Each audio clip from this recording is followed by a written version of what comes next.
Welcome to the Influence Factory podcast.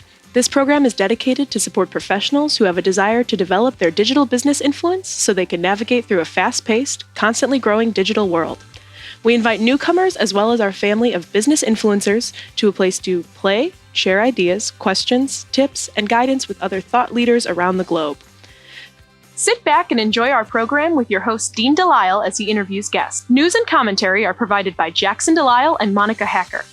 Power Move lessons are provided by the Influencer Marketing Department at Social Jack. And production, editing, and distribution is provided by the Social Jack production team. All right, so let's take a minute to welcome this week's guest. So Karen Freberg, who I met at MDMC, not Run DMC, but MDMC, down in St. Louis. She was a complete delight, and I think we met through Chris. Was it Chris Strub, right? So yep. Through Chris. And I just think of you as my education influencer. I'm just going to put that out there. And I've been building education digitally now for over 20 years. And then when I met you, I was like, wow, you're actually an influencer that represents educators. And while I don't formally teach all the time in a university, I'm a passionate educator. I just write stuff nonstop. And so I see you as that person in the world. And then also, you're really good at really crisis and strategic communication. I put you in that bucket as well. Mm-hmm. And then the author of 3 books. So thank you so much for being here, and thank you for being on. I know you're super busy, but thanks for being on.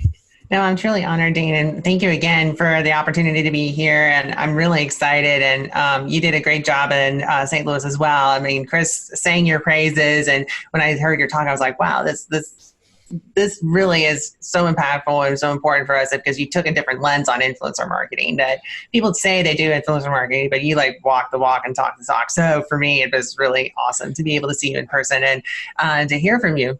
Yeah, thank you so much. And you know what's cool is that was my first time at MDMC. Had you been there before? Was that? No, Chris and Perry both were like, you need to come out.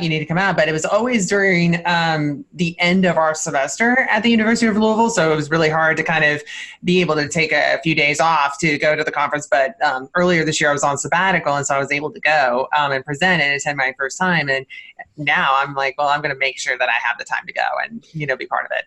And then we got to meet. And then I think I heard you're speaking at Social Media Strategy Summit in New York at the Higher Ed segment, which was right next to us. Yeah. So I'll be there in October, actually talking about influencer marketing in their higher education track. So I'm really excited, really honored. Boom. And I can't wait to introduce you to so many people. When you get out there, you're going to be like, oh my gosh, it's like, I get so excited. I get goosebumps just thinking about the conference. Just a couple of things. Now, 4-time All-American shot put. Okay, so how do you become a shot put person? I was a wrestler, but I would always watch the track people, and then I'd see the shot put person. I'd go, I want to do that, but I never, it always conflicted with our seasons. So how did you wind up there? Well, it's interesting because I'm really close with my parents and my sisters, and my parents met, of course, in high school and went to UCLA, but my dad he played football, wrestling, and he did track. And so he actually got a full ride to UCLA as a thrower, but his event was the discus. So he was their record holder in the discus for about 10 years. And my parents, I have 2 sisters. One of the things that they kind of instilled amongst all 3 of us was, we wanted to have a team sport, an individual sport, learn a musical instrument, and then also find some sort of art, to go after. Yeah, so I tried basketball actually first because I was tall. I was pretty much the tallest person in my elementary school, and my growth spurt was like really big between 4th and 5th grade. But my coaches told me I was too nice to play because I didn't want to hurt anybody, because there were a few girls that would run into me when I was playing basketball and they would fall down. I'm like, oh no. So I would actually let them score. I'm like, I don't want a lot of acting that crosses over with theater basketball. Right. Exactly. So my parents were like, okay, Karen, this might not necessarily be the sport for you, but my dad thought, well, why don't you try the shot put? That was my event. And I basically went to my first meet without any practice in junior high and won, and they put a medal around my neck, and I'm like, yes, I'm sold. So I did that in high school and in college, so about 10 years. And it was a great part of my chapter. I really learned a lot of really great hands-on like media experience. And I didn't become a PR major until I went to the University of Florida. I didn't know what PR was, but I was already doing stuff related to PR at the time.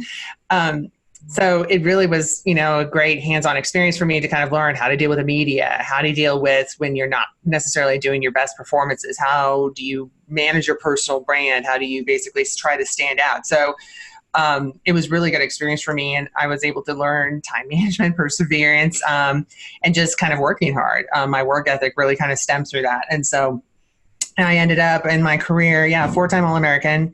I was the school record holder for Southern Cal. So I was able to compete for the Florida Gators for a couple years, but then I had an extra year of eligibility because I injured my back. So I had a redshirt.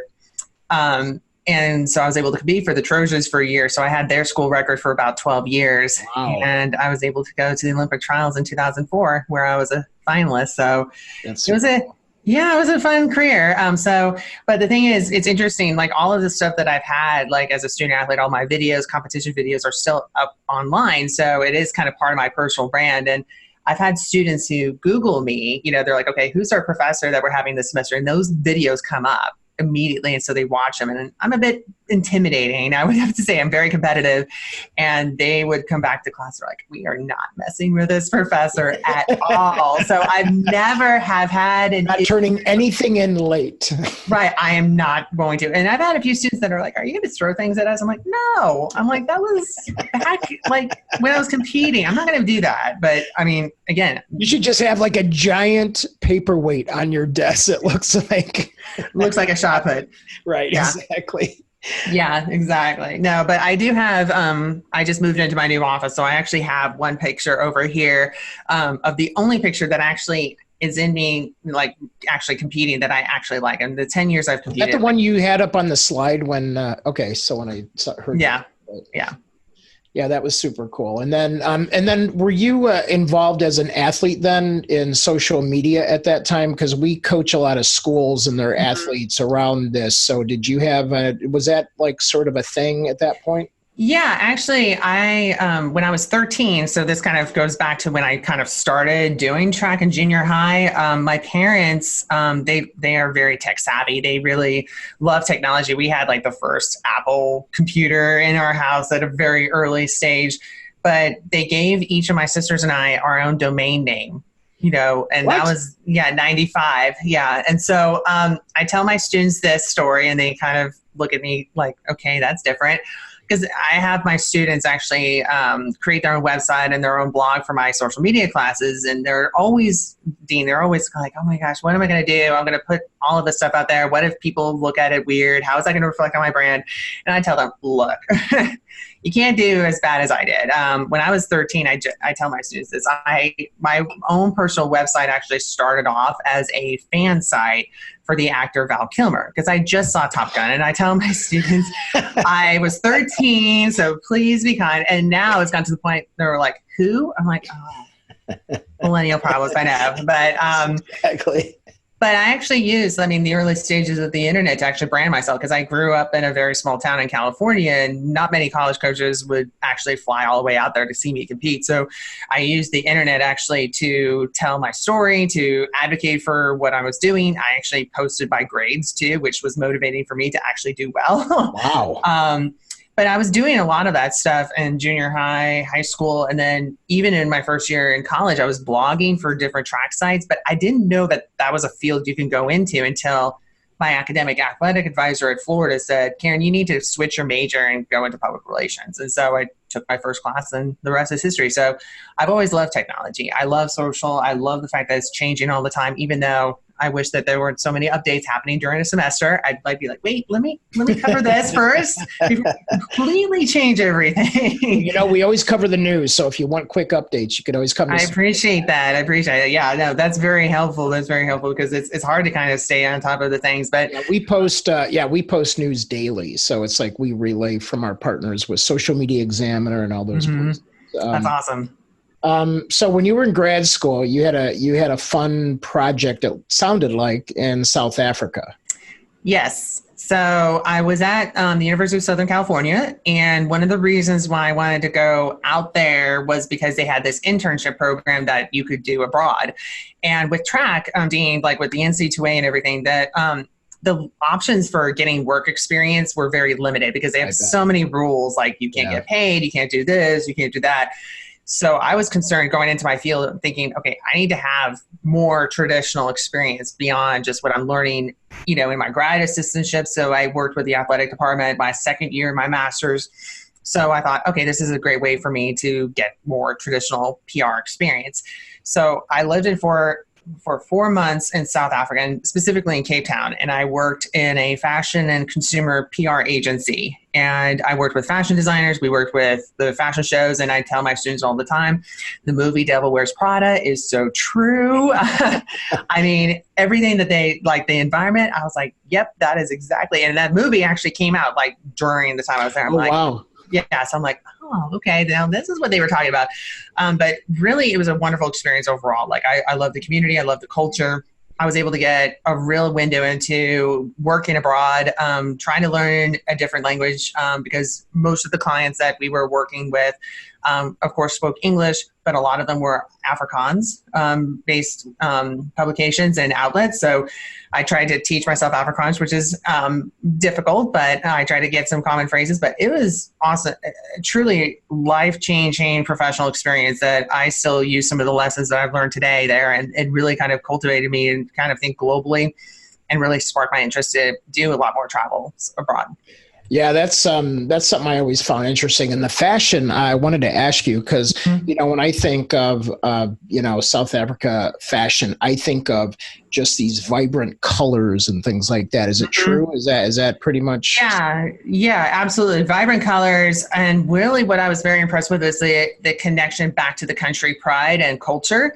And what was interesting when I was in South Africa, they call it the Rainbow Nation just because there's 11 official languages. So there's all these different influences and communities that come together. And so each of the fashion designers that we were promoting and advocating for the fashion weeks down there, each had their own distinct story. They came from specific communities. They had interesting backgrounds, and they were very proud of where they came from and who they represent. And so we actually had one of the fashion designers there. His name was Gavin Raja. He was the first fashion designer that was able to showcase his collection in Paris Fashion Week. So that was like a big thing to kind of bring, the fashion scene from South Africa to the global stage. So it was a lot of fun.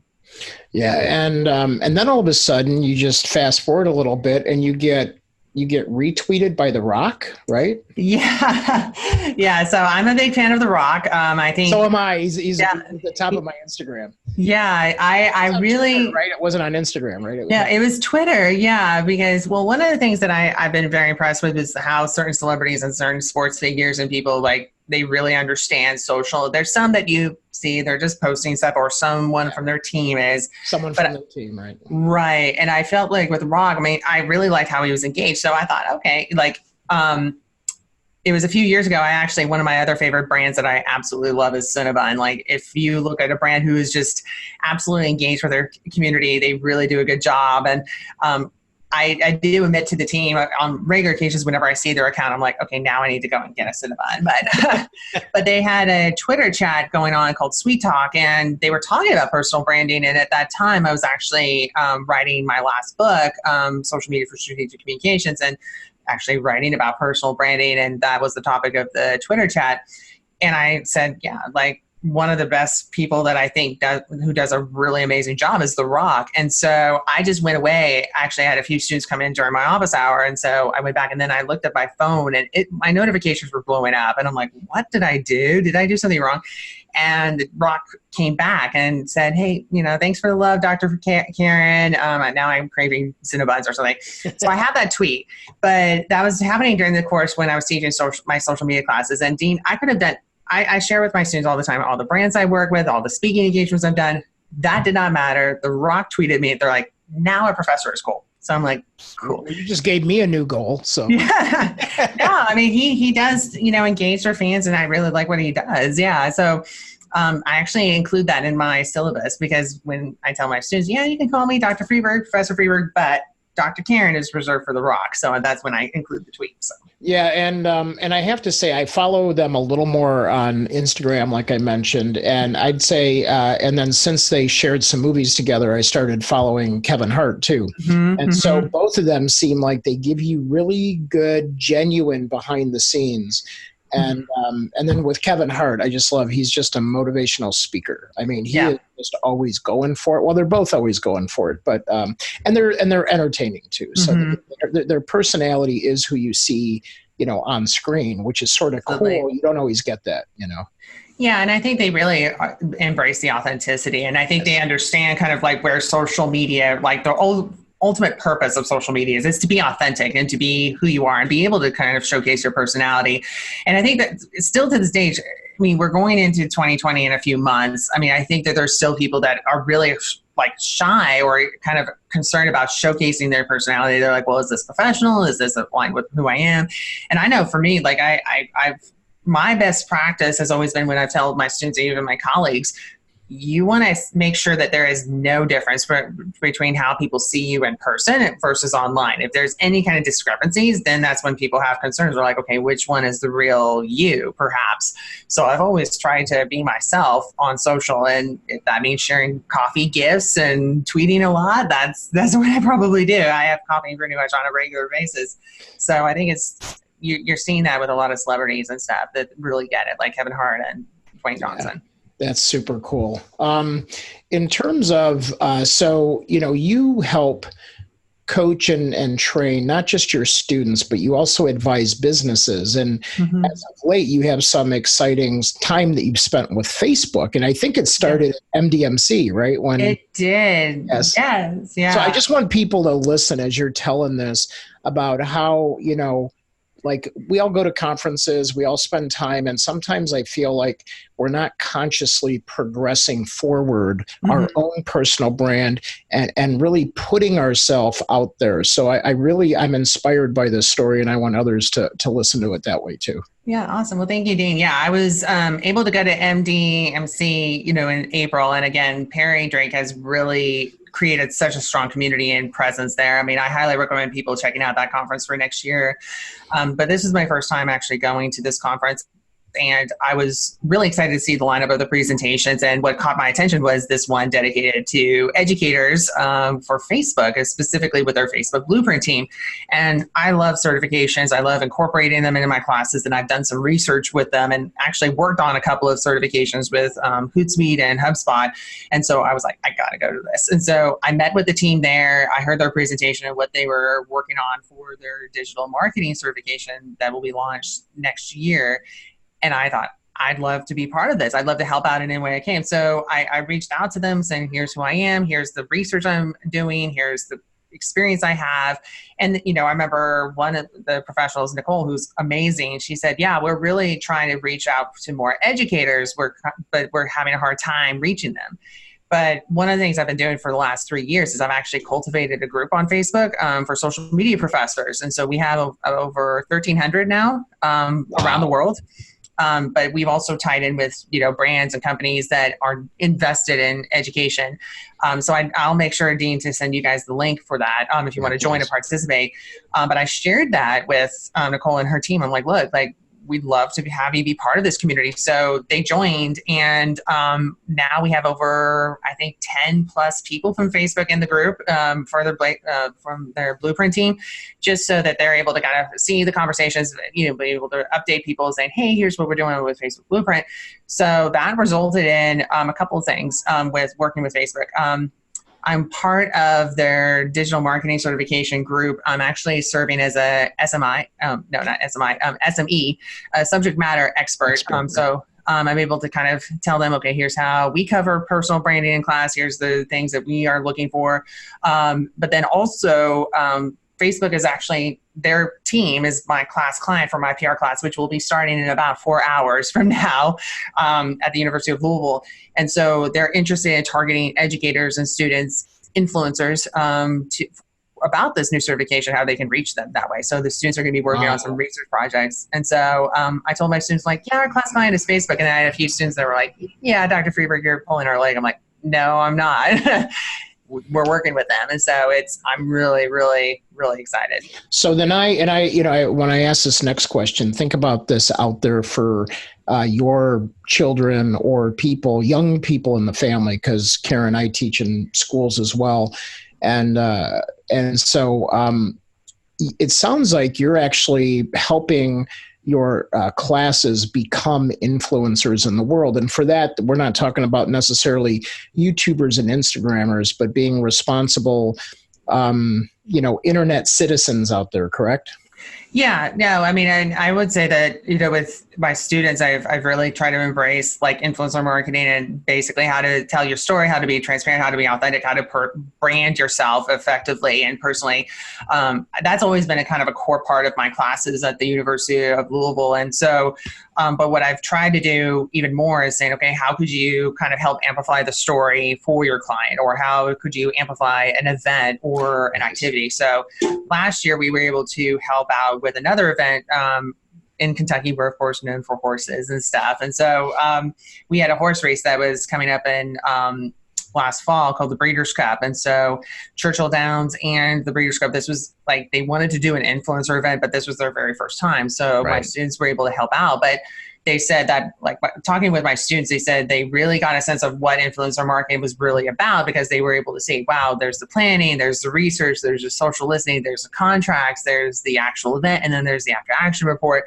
So they got to see, full circle. But all of the students that were in that class, they said when they were able to present that to a client in an internship or to a job, they were immediately like, okay, we need to do this. We need to get your expertise. We need to make sure that we incorporate this somehow in our work. And so it's a skill and it's a mindset that is so essential right now in today's market. That's interesting. What I'd like to do is we'll talk about this offline, but we have done a lot of work, and a lot of it has been voluntary, and now we're looking at taking it almost to a foundation level.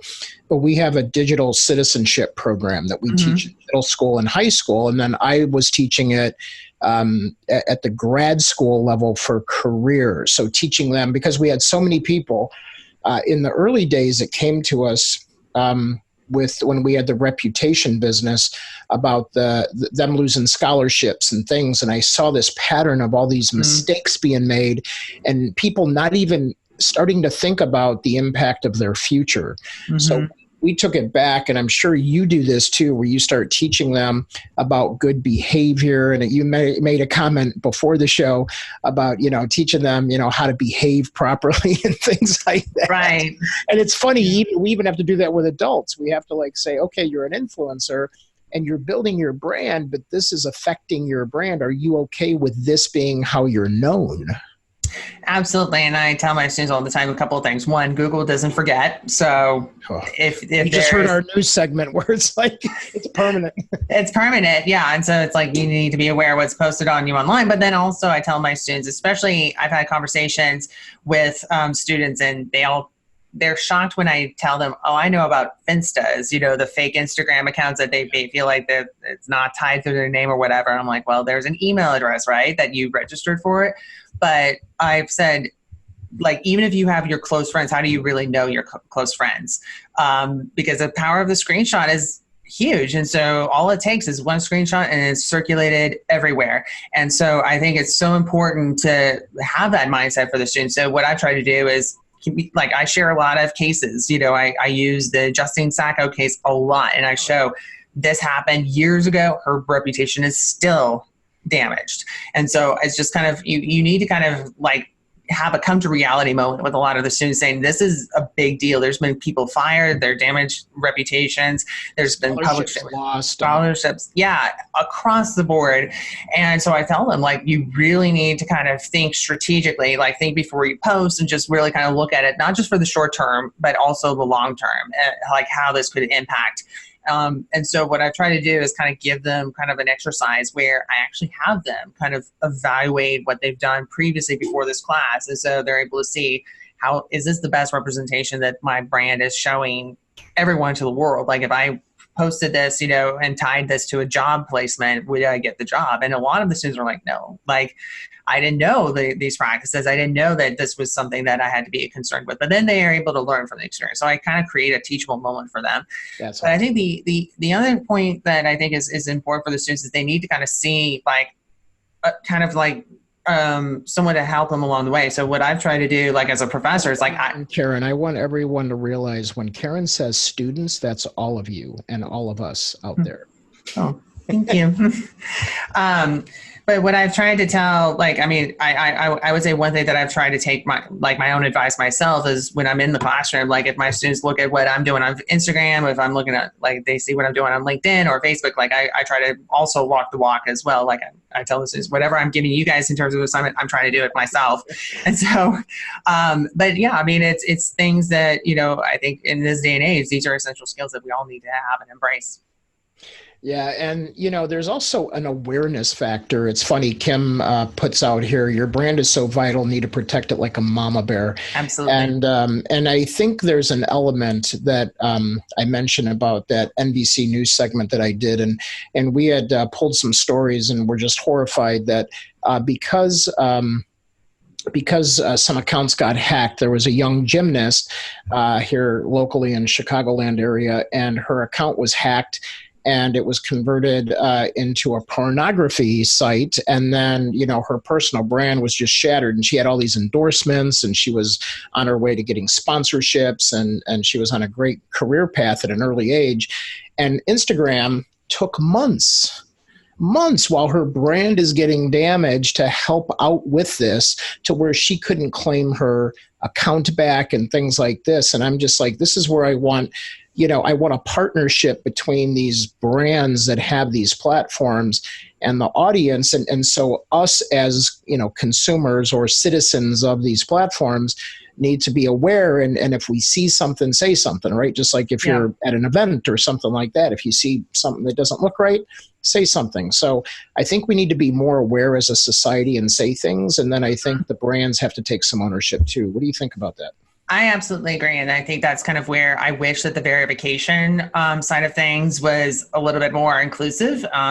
Yes, thank you. I do think that definitely needs to be addressed across all platforms, because what I found is I was able to get verified on Twitter, but immediately afterwards, everyone's like, oh, can you get me verified on Twitter? And I'm like, well, here's the application on how to do that. But it's so difficult, like on Facebook and Instagram, to do that. But I do think it's a way for us to protect ourselves, especially not only for hacking, but like false impersonation, fake accounts. Like I have a lot of student athletes that have come to me. They're like, yeah, like I had to report like X amount of accounts because they were damaging to my brand. No one knew if that was real me or not, but because they didn't have that verified like check mark, like no, they couldn't tell if it was real or not. But I know it was in 2013. It was kind of ironic. I was presenting on personal brand and reputation in Barcelona at this conference when I found that there was a fake Twitter account of myself. And I knew it was fake because it said that I love Justin Bieber. And I'm like, well, no, I don't.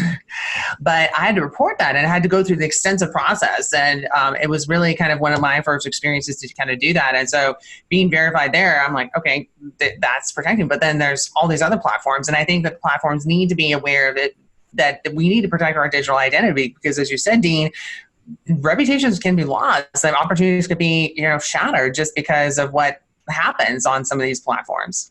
Well, and I think a simple thing that people can do is actually create, and this doesn't serve all purposes, but maybe just create a Google alert with variations of your name, so that if things get published, you can do that. And it's free. Just Google alerts and you can do it. But I had a friend call me because he goes, hey, I saw you on a dating site. And I go, what? I'm married and I'm not on a dating site. And he goes, well, you're trending. And I go, what does that mean? And he goes, well, there's a lot of people checking out your profile. So I'm on there as Roger Stedman. I'm 6'1" and I can't get myself removed. So I'm working with the platform. I'm not going to name it right now, but it's just crazy how they can take your picture and they can take some random facts about you and they can just create a false identity. So I think but that's my community looking out for me. Mm-hmm. Somebody called me and said, one of my single friends said, hey, I saw you on the site. I know it's not you. You should do something about it. So right. No, that's good that, you had a community member help you out like that. And so, yeah. And I talk about that, like I do cover a lot of those things, like in my legal and ethical considerations, like when I cover social media, like I kind of start that semester, like the semester off and kind of covering that. But then I also talk about cyberbullying too. It's kind of like, how do you protect yourself, and there's been some cases where I've had students have had these fake accounts that they've actually cyberbullied other people, but people think it's them. And they're like, no, that's not me. And so I think it's, like kind of being, aware of what's being said about you. So I definitely recommend Google Alerts.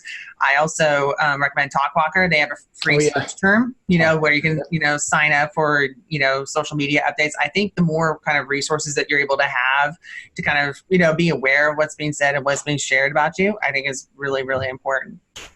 I'm old school. I still use TweetDeck. TweetDeck is awesome. I know, it's free too. It's like a great tool. It's like they just released that upgrade for the first time in 5 years. It was just yeah. Now, there's actually one tool that I really miss. I miss Topsy. Yes. I remember that tool. And that was such an awesome tool, but then Apple bought it and hasn't done anything with it. And I'm like, come on, Apple, this was a great tool. So it was like when Microsoft bought Skype. It used to be good, and now it's confusing. Very confusing. Very confusing. Yeah. So speaking of tools in your, so what do you recommend to, as you're teaching personal branding and things like that, of things that can just help, augment or, service that route of personal branding for somebody? Yeah, absolutely. So there's a couple of tools that I love. Like there's a few that I use extensively, like with personal branding, like for clients and stuff. So I love TalkWalker. TalkWalker has been a great tool. They're a great advocate for educators. They do have some free tools. They do also have some paid tools, like for listening. They do have an influencer tool called Influencer One. That's kind of like a media planning tool that basically, if you have like a campaign, you want to work for influencers, they tie in through their analytics, like, okay, here's some influencers you might want to reach out to. And it kind of walks you through the steps of a campaign. So they've been really good to partner up with. I love, there's another company called Zoom, ZOOMPH. Oh yeah, Zoom. Yep. And so they've been around a while too. Yeah, great team. I really like what they're doing in terms of the social listening aspects. But then in terms of content creation, for personal branding, I really do recommend a couple of tools. Like one, I like Adobe Spark. Yes. Like if you're doing like a lot of free tool, kind of like branding and stuff, it's a great way to kind of showcase, things and resize them for all the social media platforms. But my new favorite tool, I love like Instagram stories. And I feel like Instagram stories is a great way to kind of show your personality and kind of be really interactive. It's called Mojo, MOJO. And if you are like me and I have no graphic design skills whatsoever, it is a great tool to create like really nice branded, very professional looking, like story templates, to go on Instagram. So I highly recommend. You can actually build story templates that are branded for you.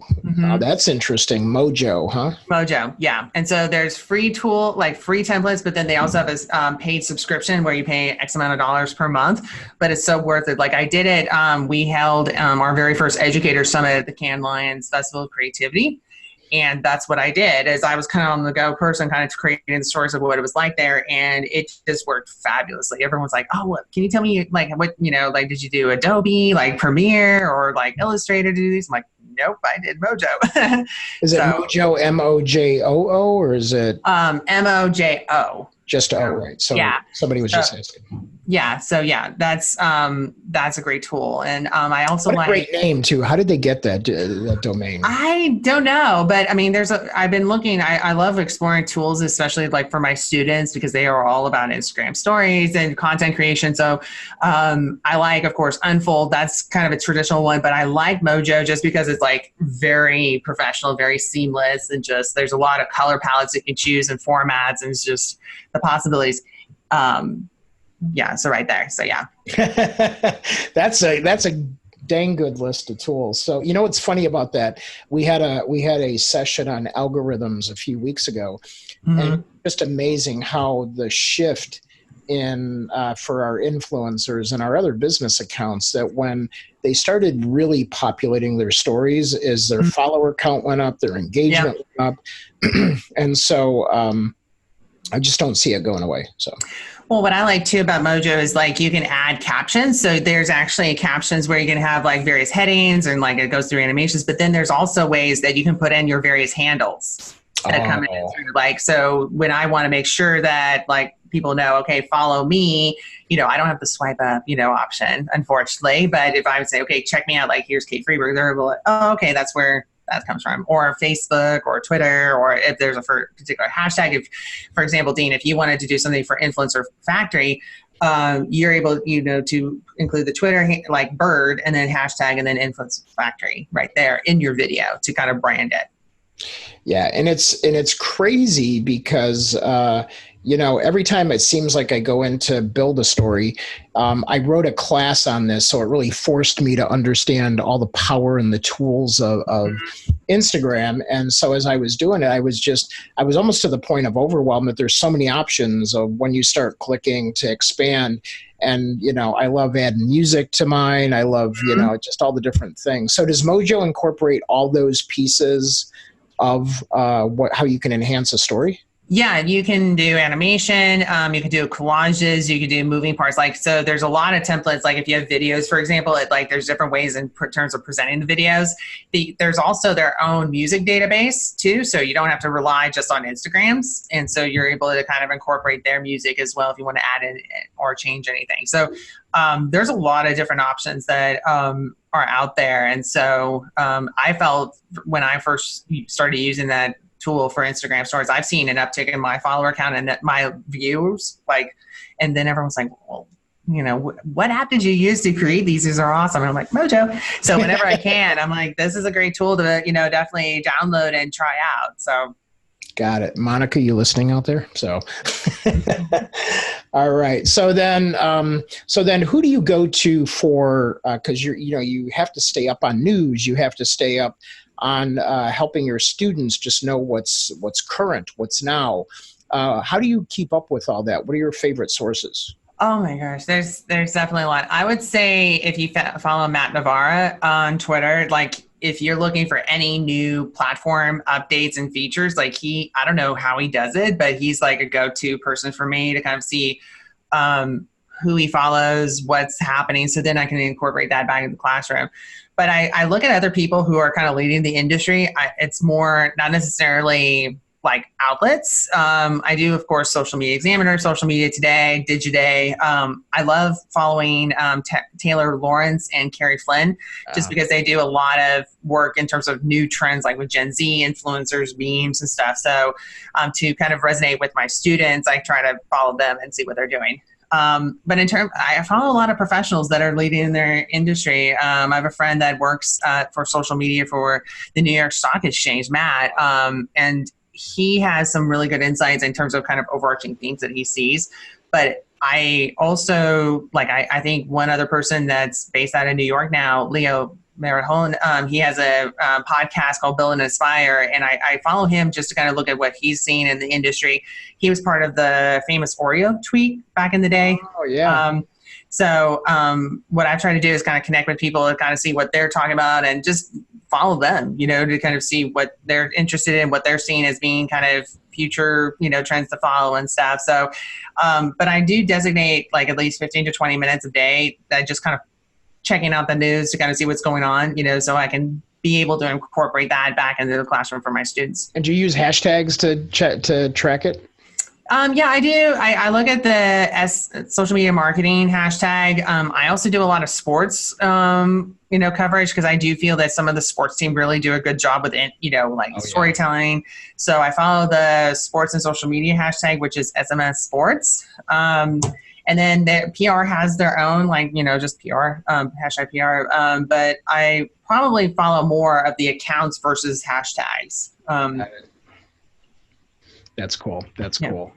So, so we're gonna let people know basically the sites that we know that you're published on. We'll give everybody a list of that. But if people do want to communicate with you, where's the best places to go? Well, I'm on all social media platforms. So, if we want to. Yeah. Yeah. I would say Twitter is a great place to strike up a conversation. My handle is just at K Freberg. I'm on Facebook, LinkedIn, just Karen.Freberg. But yeah, I mean, I have my website, KarenFreberg.com, KarenFreberg.com/blog is my blog.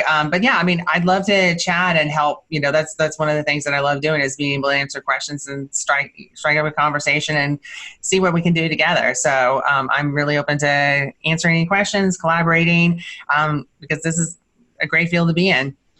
Wow. I always learn so much from you, and I appreciate you being on, and a lot of folks chiming in on the different channels here. Let's bring Monica and Jackson back just so we can sort of see what they got out of the session from their perspective. And I'd like everyone in the audience that's with us live to just type in one takeaway, something that you resonated with, that you said, wow, this is something I can do, or something that makes sense for me as you're building your brand and your influence out there. So Monica, what'd you get out of this?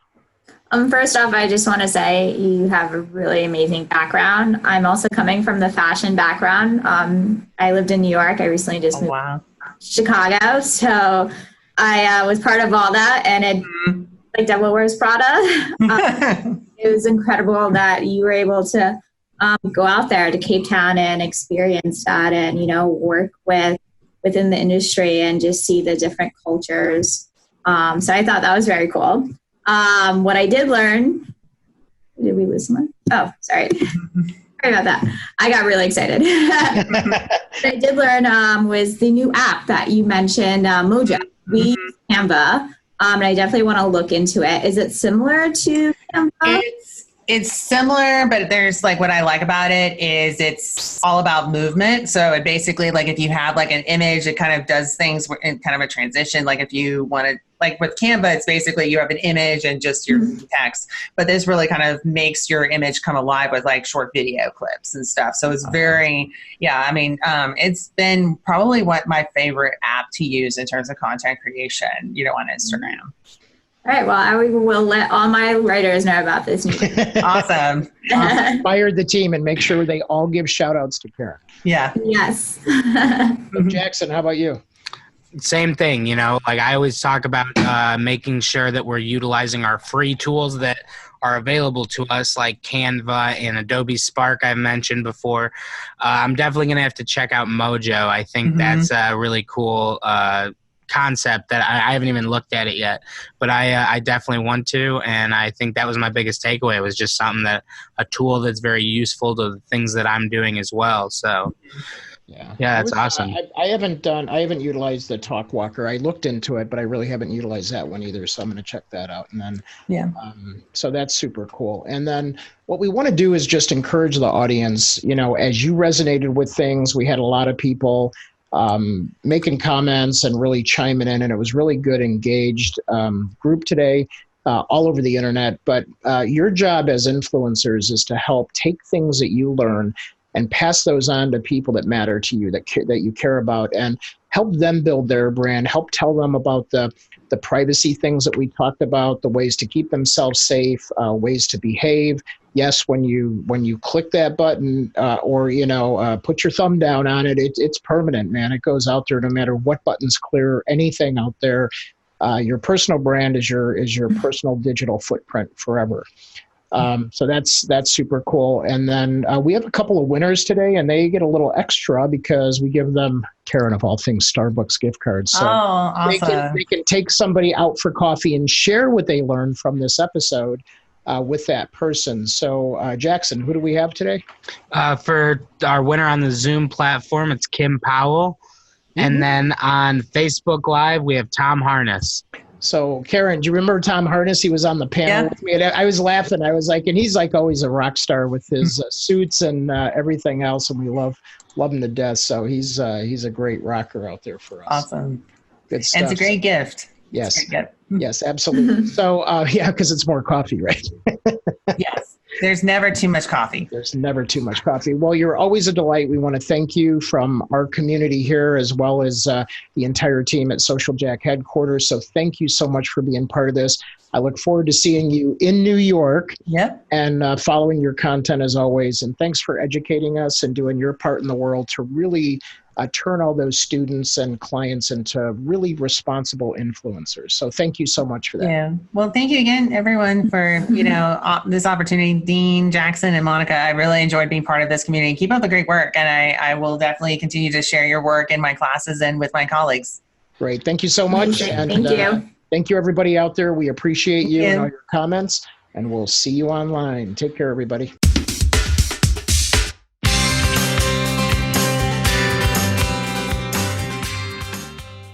Thank you for listening to the Influence Factory podcast. We welcome feedback and suggestions. You can provide these by visiting our website at www.myinfluencefactory.com.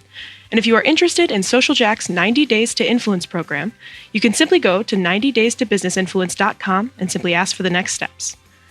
While our program airs regularly on Zoom webcasts and Facebook Live on Wednesdays at noon Central, we invite you to download episodes on your favorite channel: YouTube, iTunes, Google Play, Stitcher, Spreaker, SoundCloud, and who knows where else in the future. We will also provide occasional on-location live streams with special guests that we will announce in our community Facebook group, Business Influencer Alliance, as well as on all Social Jack channels. Our mission is to help you build your digital business influence with this podcast, as well as inspire, educate, and entertain those who are hungry to collaborate in a cool place with cool business professionals just like you.